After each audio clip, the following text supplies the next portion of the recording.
Welcome to the rugged world of off-roading. This is the Motorade podcast, where off-roading myths go to die and real performance takes the wheel. When you're off-road, ground clearance isn't just about looking tough. It's your first line of defense.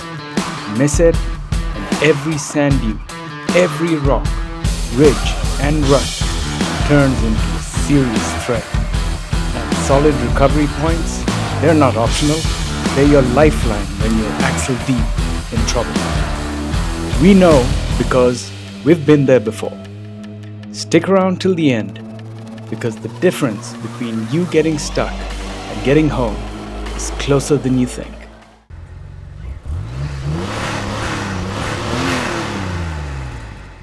Hello and welcome back to the show. In this episode, we have Clement. Hi, Clement. Hey, Philip. Good. How are you? Good to have you on the show. Clement is from Dobinson Springs and Suspensions in Dubai. And in this episode, we're going to talk about the ground clearance of your 4x4, basically the ride height, and the importance of having recovery points just in case you get stuck off-road. So let's get to it. So Clement, tell us a bit about your car and about the lift and the recovery points that you have on it. So, first of all, it's my Nissan Patrol, Okay. 2015 TB48, Okay. 61, with a turbo on it, so pretty much fun car. Okay. It's got a 3-inch Dobinson's lift, Okay. so 3-inch includes all the components. Okay. We got the coil springs, Okay. 3-way adjustable shocks, Uh-huh. sway bar link, caster correction bushes, Okay. Panhard road, drag link, adjustable steering damper. Okay. So Same the thing overall for the lift bike. is around 3 inches. Yeah, 3-inch, Okay. without the tires. So we talked about the lift, yes? So Yes. like you mentioned, the stability is like we're talking about a vertical lift.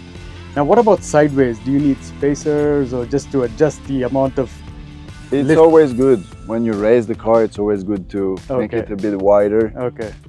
without abusing. Some Okay. people abuse a lot. Okay. I do sometimes. Okay. So no, it's just keep it consistent between Okay. the height and the width. Okay. So you'll keep the stability.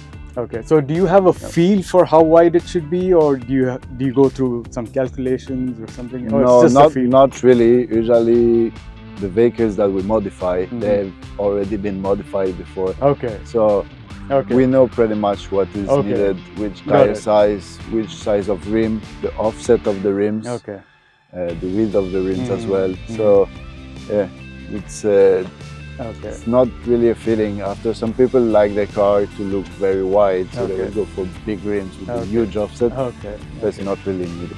Coming to the point of recovery, why is it important to have heavy-duty recovery points at the front and the rear of your 4x4?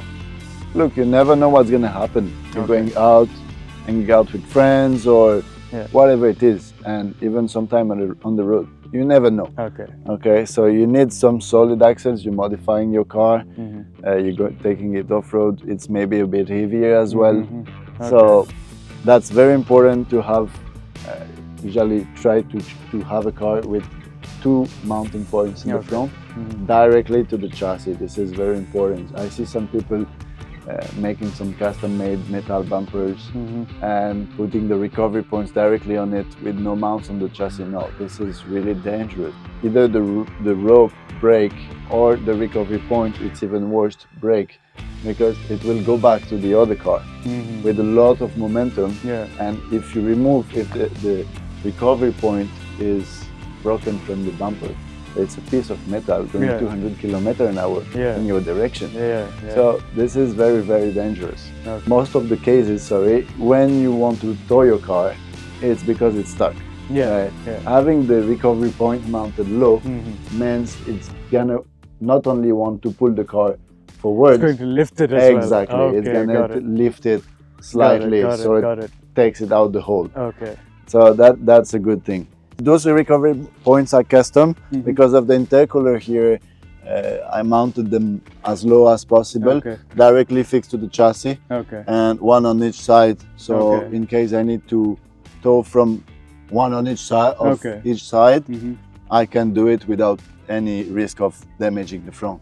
So the next thing, how do you improve the ground clearance of a vehicle, of a 4x4, without affecting the overall stability, whether it's on or off-road? Okay, first of all, there are again different types of vehicles.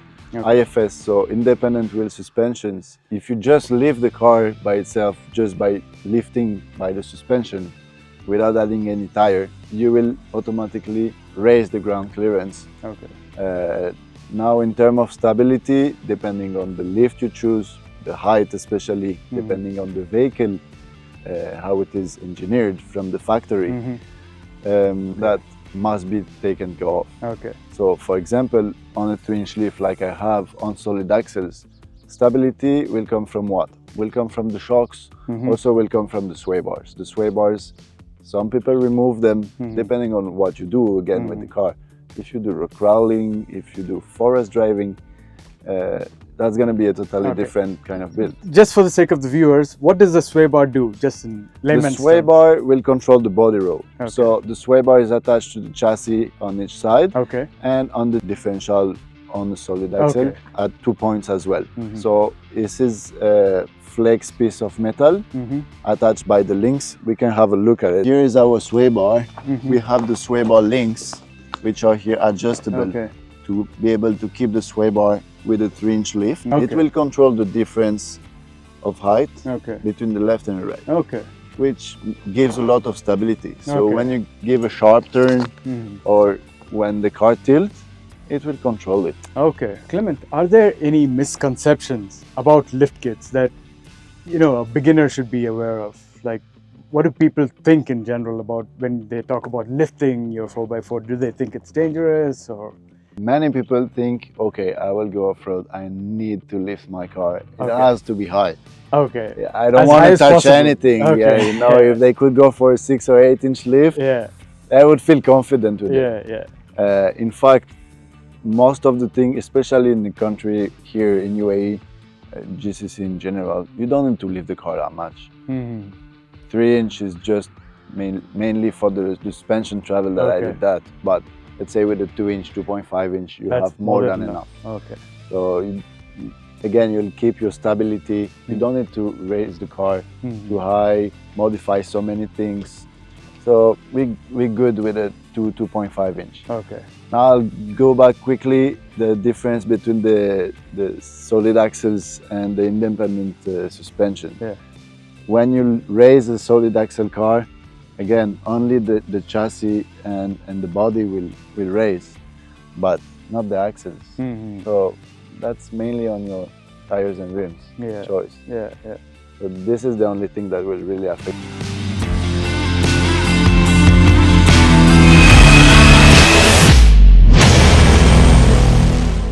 So let's wrap this up. If you're just getting into off-roading, or even if you've dabbled a few times and now want to take it seriously, there are 2 things you absolutely need to prioritize: ground clearance and proper recovery points. Even if your stock 4x4 looks like it can handle the terrain, don't wait until you bottom out or get stuck to realize the upgrade was worth it. A quality 2-inch lift kit at the very least, and professionally installed recovery points are not just accessories, they're essentials. They protect your undercarriage, improve ride comfort, and can be the difference between an epic day in the dunes and a repair bill, even if the two do go hand in hand sometimes. I'll say it again, get a decent lift kit and solid recovery points installed. You'll thank me later. Think of it as an investment in confidence, capability, and safety. Thanks for tuning in to the Motorade podcast. Fuel your drive. I'll see you in the next one.